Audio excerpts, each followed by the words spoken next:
Avez-vous déjà eu cette sensation? Vous avez un objectif grand et important. Un projet, une nouvelle habitude, peut-être même un rêve de toute une vie. Vous savez ce que vous devez faire. Vous pourriez même être enthousiasmé à ce sujet.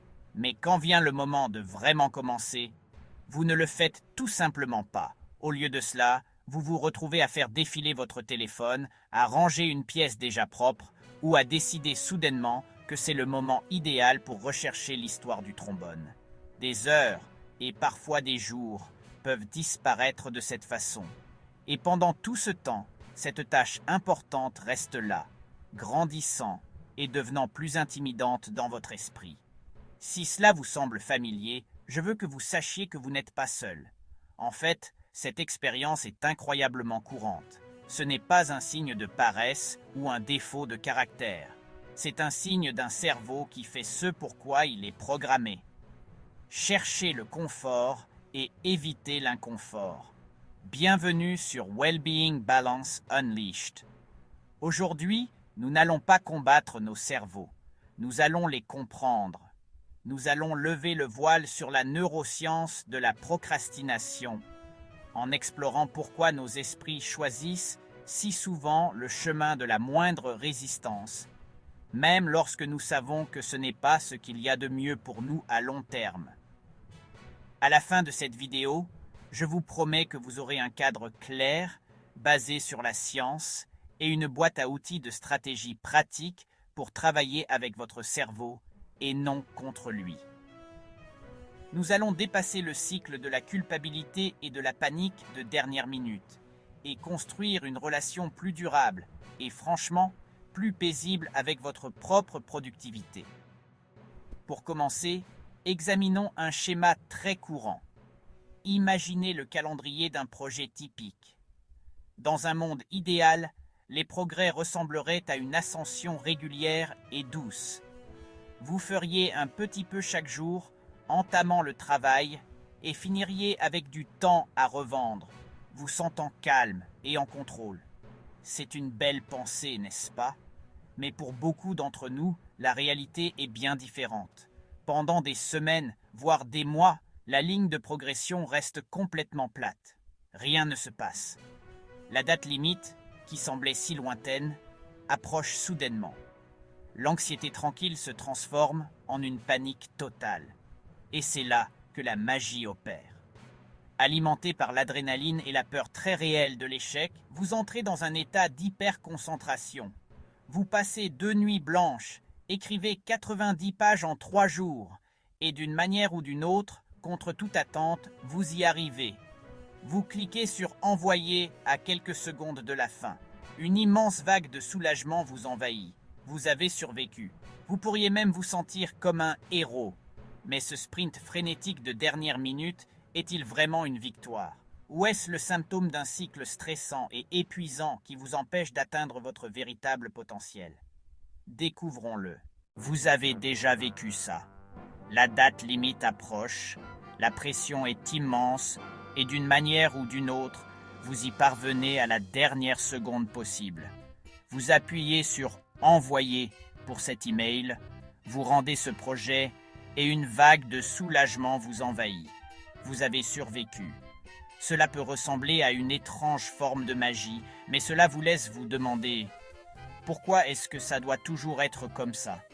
Pourquoi nous infligeons-nous ce cycle de stress et de panique de dernière minute, même quand nous savons qu'il y a une meilleure façon de faire ? Pour comprendre cela, nous n'avons pas besoin de magie. Nous devons regarder à l'intérieur de nos propres esprits. Les neuroscientifiques ont découvert que la procrastination n'est pas seulement un défaut de caractère. C'est une bataille menée entre 2 parties clés de votre cerveau. Pensez-y comme à 2 forces concurrentes aux commandes. D'un côté, vous avez le cortex préfrontal. C'est la partie la plus évoluée de votre cerveau et nous pouvons la considérer comme votre décideur rationnel. C'est le PDG de votre entreprise intérieure. C'est la partie qui comprend le concept du temps, voit la vue d'ensemble et établit des plans logiques à long terme. C'est la voix qui dit Nous devrions probablement commencer cette présentation maintenant pour avoir le temps de la réviser plus tard. Elle veut ce qu'il y a de mieux pour votre moi futur, mais dans le cerveau du procrastinateur, le décideur rationnel n'est pas seul aux commandes. Il y a un autre passager, une force beaucoup plus primitive qui représente des parties de notre système limbique. Pour nos besoins, appelons-le le singe de la gratification instantanée. Ce singe fonctionne selon un principe très simple et très puissant. Faire tout ce qui est facile et amusant, tout de suite.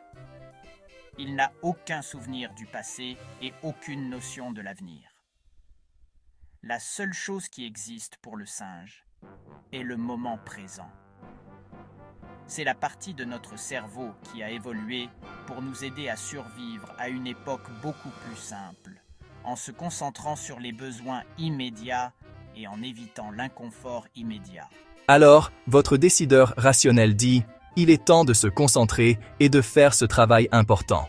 Mais le singe, qui est terrifié par les tâches difficiles ou ennuyeuses, hurle « Pas question, ça a l'air difficile, vérifions d'abord nos emails. Puis peut-être regardons quelques vidéos sur comment organiser un bureau au lieu de l'organiser réellement. Oh, je me demande ce qu'il y a de nouveau sur Instagram. » Les arguments du singe sont persuasifs parce qu'ils promettent un soulagement et un plaisir immédiat. Ils vous éloignent de la tâche importante et vous entraînent dans un gouffre de distraction.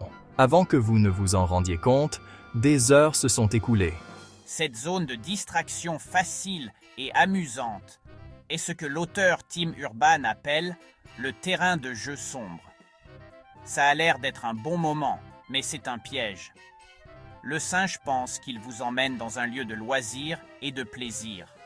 Dans un monde sans délai ni responsabilité, ce serait le paradis. Mais dans nos vies modernes, c'est un désastre. Qu'il s'agisse de commencer une nouvelle routine d'entraînement, de préparer une réunion ou de s'attaquer enfin à ce projet passionnant, la logique du singe est toujours la même. Pourquoi faire le difficile maintenant alors que nous pouvons faire le facile à la place? Et voici le point crucial. Le plaisir que vous prenez dans le terrain de jeu sombre n'est pas vraiment du plaisir. Ce n'est pas le loisir authentique et réparateur que vous ressentez après une dure journée de travail. C'est un loisir non mérité. Pendant que vous faites défiler, regardez des séries en rafale ou rangez votre tiroir à chaussettes pour la 5e fois. Une partie de vous sait que vous devriez faire autre chose. Ainsi, l'expérience est entachée de sentiments de culpabilité, d'anxiété et de dégoût de soi. Vous êtes censé vous détendre, mais vous vous sentez mal car vous savez que ce temps est volé aux choses qui comptent vraiment. C'est le cœur du paradoxe de la procrastination. Vous évitez le travail pour vous sentir mieux, mais vous finissez par vous sentir bien pire. Pour vraiment comprendre pourquoi nous procrastinons, nous devons examiner les personnages qui habitent dans notre esprit. Tout d'abord, il y a le décideur rationnel. C'est la partie de vous qui élabore des plans sensés, pense à l'avenir et veut ce qu'il y a de mieux pour vous à long terme. C'est la voix qui dit « Je devrais probablement commencer ce grand projet pour le travail » ou « Je dois bientôt faire mes impôts ». Elle comprend l'importance des objectifs à long terme et des responsabilités.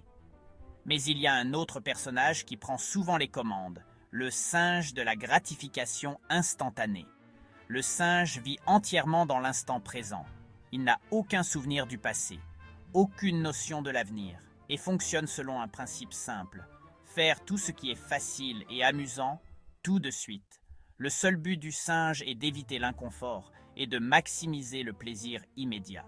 Ainsi, lorsque le décideur rationnel essaie de travailler sur quelque chose de difficile ou d'ennuyeux, le singe fait une crise de colère et vous dirige vers le terrain de jeu sombre, un endroit rempli de sessions YouTube, de défilements sur les réseaux sociaux et de toute autre distraction facile. Pendant un certain temps, cela fait du bien. Le problème est que vous profitez d'activités pour lesquelles vous n'avez pas mérité le temps. Et une peur silencieuse commence à monter en arrière-plan. Le décideur rationnel est majoritairement impuissant face au singe. Il peut essayer de raisonner et de supplier, mais il ne sait pas comment se battre pour reprendre le contrôle. Alors, qui est aux commandes? Pendant longtemps, c'est le singe. Ce système fonctionne de manière dysfonctionnelle à cause de la seule chose dont le singe est terrifié, le monstre de panique. Le monstre de panique est dormant la plupart du temps. Il ne se réveille que lorsqu'une date limite est terriblement proche, ou lorsque la menace d'une humiliation publique ou d'un désastre professionnel majeur devient imminente. Lorsqu'il se réveille enfin, il envoie le singe se mettre à l'abri, dégageant instantanément la voie pour que le décideur rationnel reprenne le contrôle du navire. C'est à ce moment-là que vous ressentez soudainement une poussée de concentration et de motivation, passant une nuit blanche pour terminer un rapport ou révisant pour un examen quelques heures avant qu'il ne commence.